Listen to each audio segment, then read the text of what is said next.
Wilhani Jagi Gamdan Wilhani Jagi Gamdan Wilhani Jagi Gamdan Wilhani Jagi Gamda Gadahomi Jagi Gamda Gadahomi Ulum Dahaye Jagi Gamda Wilhani Jagi Gamda Wilhani Jagi Gamda Wilhani Jagi Gamda As a senior citizen, she was driving to San Francisco doing seminars at the age of 70.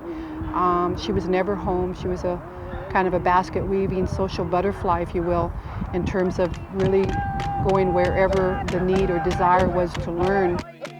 I think what made her seem so modern and up to date was that she never traded anything for her Indianness. She was a Pomo, and basketry was just a part of what she always did and would always do and share with others. Her weaving could not be separated from her dreams, her prophecy, and her doctrine. All of her baskets, everything was associated with dream.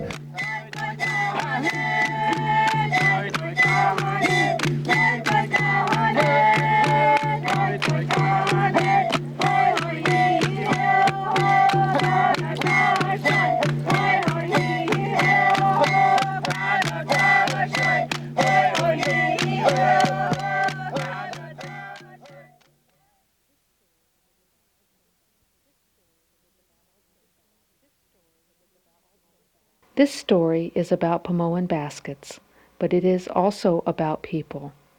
To understand baskets, one must know something of the people who wove the baskets for centuries and continue to weave them today.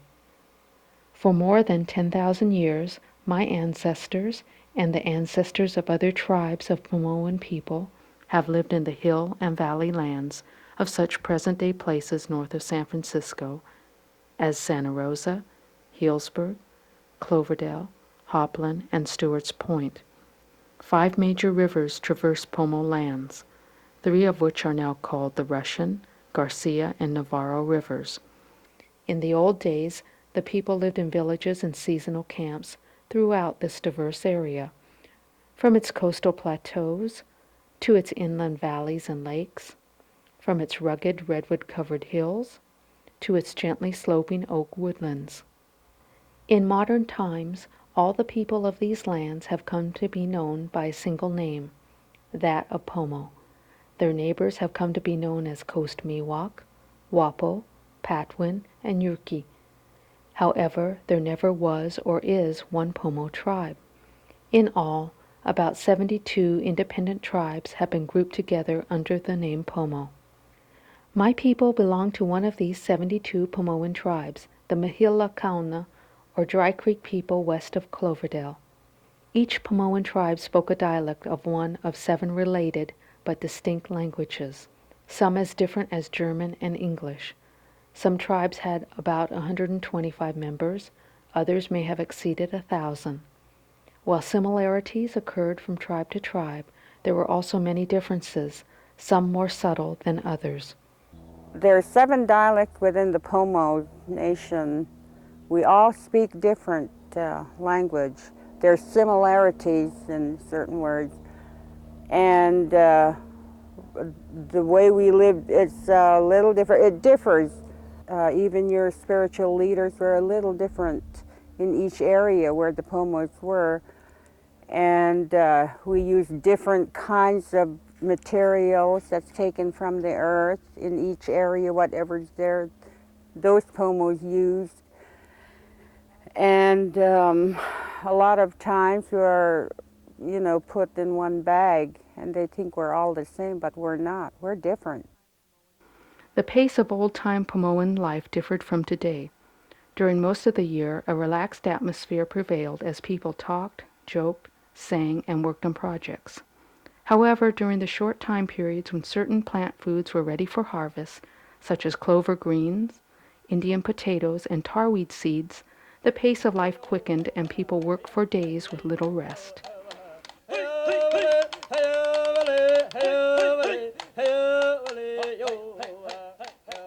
In the summertime, neighboring groups gathered for events called Big Time, which featured ceremonial feasting and dancing lasting several days.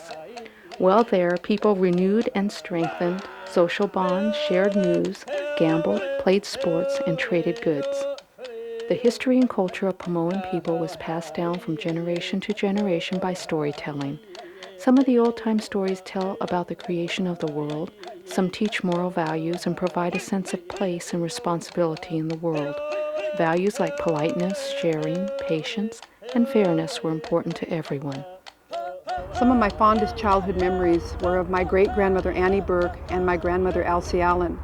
I enjoyed listening to their stories and the folklore of the Pomo culture. A lot of it at the time was amusing and entertaining, but I'm realizing as an adult the messages there were about the environment, how we live on this earth, how we treat each other, and those are real important issues that are happening today. When Annie died, I turned to my grandmother to continue learning the stories, really not realizing how important they were to me until later in life. Spirituality was part of everyday life, including basket making. The art of basket weaving is one of skill, but it also goes deeper than that. It's a real spiritual experience. And I'm realizing that now, that there's a possibility for other people to learn to weave. And I'm speaking of myself. I don't feel yet that I've earned the right to be a weaver because of the spiritual aspect. The elders educated each new generation, largely one-on-one. The young learned by carefully observing, listening, and eventually doing. When I was a child, my grandmother, Rose Bill, always wanted me to be a weaver. She always used to tell me as a child that I would be a basket weaver. And so I always wanted to, because I loved my grandmother so much that I wanted to do what she did. And the way that we learned these things was that your relative would teach you, and that's how you learned. And I was very lucky that I did have a relative that knew how to make baskets.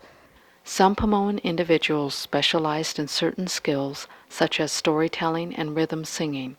Others specialized in making specific items, such as shell and magnesite beads, both valuable trade items, and certain types of baskets. The making of many things needed for daily life required great patience, precision, and technical ability. They took their time, and that was the dedication behind basket weaving. It wasn't a real quick process. It took several years to gather, prepare the materials needed to complete a basket. So it's really a combination of skill and spirit, dedication and patience. Those characteristics aren't easily found, but they came natural to the weavers of yesterday.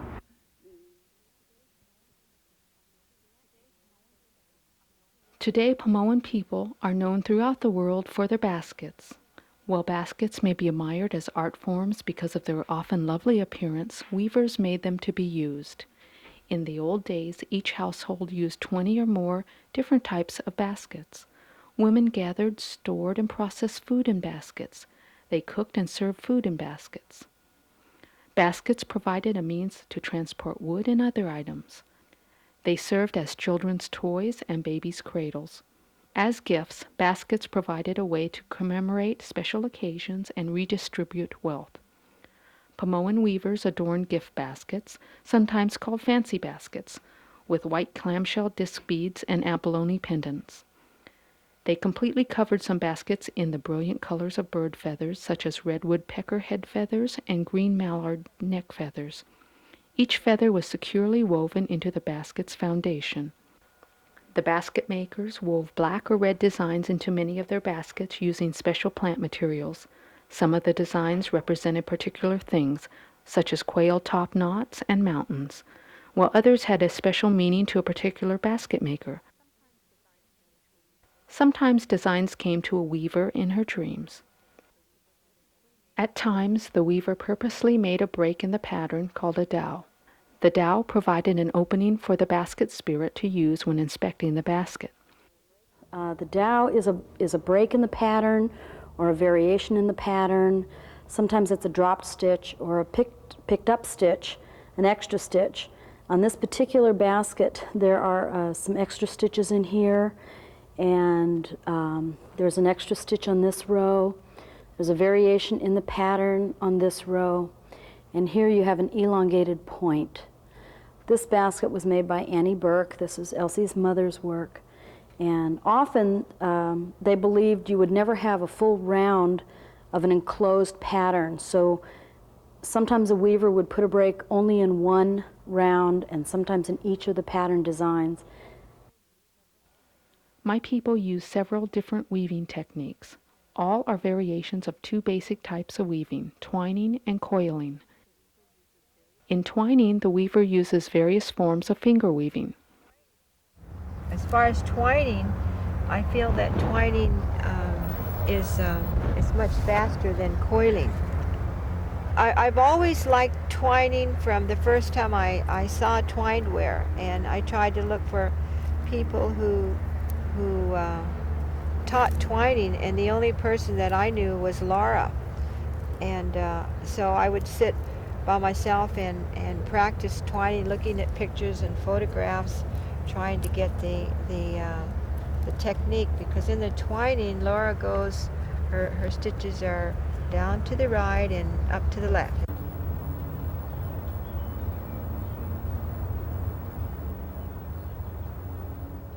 In coiling, the weaver uses a sharply pointed awl to poke a hole into the basket's foundation, then pulls a sewing strand through the hole.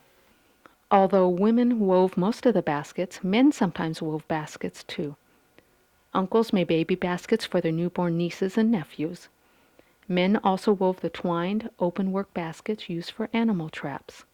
Then you would put this trap where the hole is, then they would come out and go right into the trap. Then they try to fly out, then they get caught, head get caught, or when they try to fly, their wings are hanging out and they can't move. And the woodpeckers are something kind of special birds. They are beautiful colors on them. And the Pomo people likes the feathers to decorate their baskets with, the ones that are fine weaved baskets. The time needed to complete a basket varied greatly depending on the technique used. Where an open-work woodpecker trap could be woven in less than an hour, a watertight cooking basket could take months to complete. Aesthetics and function governed the choice of materials, the basket's shape, and the weaving techniques used. Some coil baskets have 30 or more stitches to the inch. Within the limits of weaving rules, every weaver had a personal style which showed through. These differences in style and technique allow the knowledgeable observer to identify the tribal origins of particular baskets and even the work of individual weavers. It's been a real privilege working here at the Grace Hudson Museum on this Elsie Allen basket collection show that opened recently. What we have done with these baskets, we've taken the Elsie Allen collection and added personal stories and photographs of each weaver. We have 26 identified weavers in this show. We have over 80 baskets, between 80 and 90 baskets on exhibit. And we have talked to family members and taken photographs of each weaver. We have all but, I believe, 3 weavers represented by photograph. And we've taken some of their life stories and their histories and put it together, assembled it. So what we've tried to do is give life to this exhibit. The baskets are, very beautiful and stand by themselves, but when you begin to learn a little of the history of the women who made them, I think it's really adds a lot of depth. And that's what we've done in this show.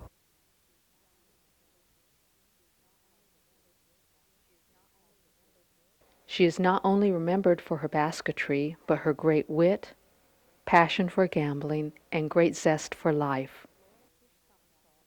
Laura Somersal also helped preserve Pomoan basket weaving traditions. Laura was born in 1892 on a ranch near Geyserville, where her Mihilakauna Pomo father, Bill Fish, was working. As a young girl, Laura learned to speak Alexander Valley Wapo, the tribal language of her mother, Mary John Ely. She also learned to speak several Pomoan languages fluently and could understand Spanish. Unlike many other Indian children of her generation who went to Indian school, Laura stayed home to care for her mother. This allowed her to continue learning about her cultural traditions, while other children were made to feel ashamed of their heritage at school. Auntie's mother was blind, and she said, if you go away, who will cook for me? And that was one of the reasons that Auntie didn't learn to read. They never went to school because the children did not go to public schools in those days. I guess all the Indian children didn't go to public schools. They were sent away, and she would not part with them. Eventually, Laura had an opportunity to learn to read and write. She was a tomboy. She didn't care for staying at home and doing things that girls did. When she was probably not even a teenager, she started working for a Mr. Razor in Geyserville. She tended his invalid son, and it was this son, who was probably older than she when she tended him, that taught her, as she used to say, her ABCs. Laura first began to learn basket weaving as a youth from her Wapo uncle, Jack Waha. Later she practiced the complexities of weaving under the instruction of her Pomo sister-in-law, Rosie. And she told me that she started doing baskets when she was about 5, and she was taught by her uncle, of course. And that made me realize that the men did the baskets as well as the women. Although she had no children of her own, Laura raised several relatives and a foster son. And she was always tending the nieces and nephews. She would have given up all that she had accomplished in her basketry, her craft, her artwork, whatever you want to call it, if she could have had one child of her own. That, to her, was so important. The children were so important to her. She loved little children. Laura Somersal excelled at many forms of handiwork, including crocheting, embroidering, and baking, but Pomoan basketry always remained her most enduring skill. I mean, that's what put her out in front of other women, was the fact that she was so good at doing the baskets. And it's something that she did when it wasn't popular. Way back when I was a little girl, she was making these baskets, and she always made them for every new baby in the family. I can picture her as saying it was just in her, that she could no more stop making the baskets than she could stop eating, because it was just a part of their life to make baskets. They used baskets for everything. When we were kids, we had a big round basket that we kept all of our clothes in. Baskets were made for all kinds of utilitarian purposes, to catch fish, to move your belongings. You made a big basket that fit on your back, and you put everything in there and moved on. Baskets held everything.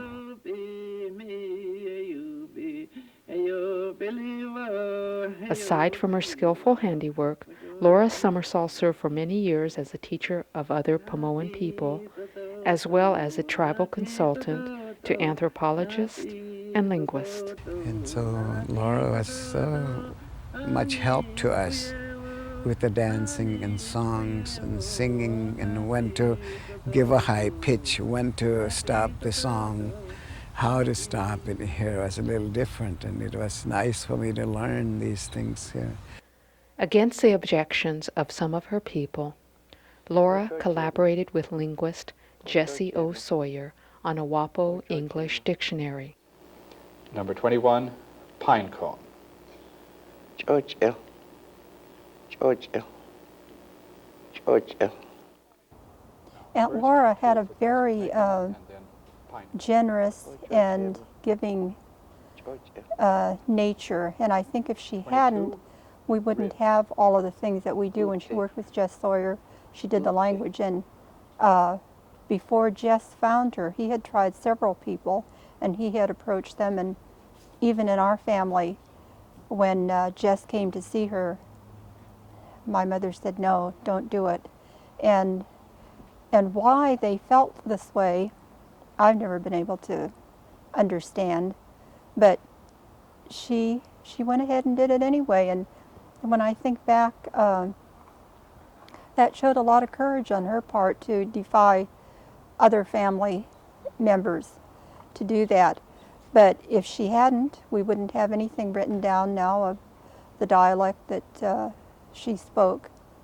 So she loved people. She was always thinking of the person and could always see possibilities with everyone. Like Elsie Allen, Laura traveled across the country sharing Mahila Kauna basketry and helped identify baskets at the Smithsonian Institution in Washington, D.C. Auntie was serious, but she was just a nut. She liked to do funny things. When we were all in the room and she'd open the door, she'd kind of dance in the Indian way of dancing, and maybe she might sing a little song or hum a little song and then laugh and sit down. She was, in her way, outspoken. Well, once I said, Auntie, why are you living so long? Here you are, up in years, and you're still healthy, and your brain is still clear, and everything. I said, how do you do that? What can we do that we could be the same way? She said, she pointed up to the sky, I begs. And that's what she did. And she didn't say, well, I pray every day or 3 times a day or every 10 minutes. But she did. She prayed a lot, and she attributed what she accomplished to a greater person than herself. And she was just, she was just the consummate teacher. She was just a master artist, and her humor. I mean, she just had this wonderful, wise sense of humor, and just she was just a great person, and never stuck in an old lady role. She was very contemporary. Auntie had a strong sense of her people, her Indian heritage. That was an outstanding thing about her, and that's, I think, what made her seem so modern and up to date, was that she never traded anything for her Indianness. She was a Pomo, and basketry was just a part of what she always did and would always do and share with others. Such was her dedication that Laura continued to make baskets even when it was physically difficult for her to do so. I remember I took Laura to a place, very rough place, that she was in a wheelchair, but we had to carry her over the fence and down into the place where she could get off and do the digging. And she did. She was really nice about it. She was showing us how to dig with the sticks, not town-bought tools. So that's one thing I like about her, that she really teach me a lot of things she was teaching us. We went to class at Yakiyama, and we'd all sit around the table, and she would tell us what to do, and we'd do it. And if we got into trouble, we'd go to her, and he would tell us what we were doing wrong and show us how to do it. Very patient with us. She never lost her temper or anything like that. Laura taught respect for natural resources. She taught that plants should not be gathered without giving something back. I guess that's what she meant, like saying, don't go too greedy about the things. Always pay and take good care of them. As Kathleen Smith recalls, Laura showed respect for basketry plants in subtle ways. I remember being out in the sedge beds with Laura before the Warm Springs Dam was built. We went way up on the Dry Creek side, and when we sat there at lunchtime, she would say a little prayer. She didn't make a big deal out of it. She just said, thank you. She said, Yahweh. And she pulled a little piece of her bread off of her sandwich and threw it in the plants. She said, oh, I would just love to sing, or I just feel like singing. So I told her, well, go ahead and sing. One of her very great passions was gambling. She'd go anywhere to play the grass game. And it didn't have to be the traditional Pomo grass game. If somebody wanted to play cards, she could play poker, blackjack, and sit up all night playing grass game or cards. If you wanted her to go to Reno, she was right there to go. She loved gambling, and that was one of the things she loved to do, was to gamble. And she knew, of course, the grass game songs you had to sing, and she taught those songs to anyone who wanted to learn them, not just Indians, but non-Indians as well. In 1978, Laura's accomplishments were recognized with the first ever Women of Achievement Award by the Sonoma County Commission on the Status of Women. The Commission's Women of Color Task Force also recognized Laura as a woman who had done the most for her community.